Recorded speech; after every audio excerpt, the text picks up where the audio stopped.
how to unhide balance on Revolut. Hey everyone, welcome back to another tutorial video. In today's video, I'll show you how you can unhide balance on Revolut.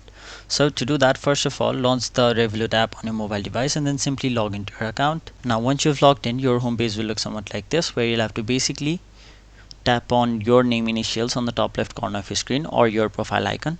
After that, all you have to do is basically go to the security and privacy tab. Now once you're on this page, you can see the option called hide balances, and as you can see, it is currently toggled, meaning it will simply hide my balances on my Revolut. So if you want to unhide balance, simply untoggle this bar and then your balance will be unhidden on Revolut. So that is basically how you unhide balances on Revolut. That was it for this video. Hope this video was helpful to you guys, and if it was, make sure you like this video and subscribe to our channel so that you don't miss out on further videos such as these.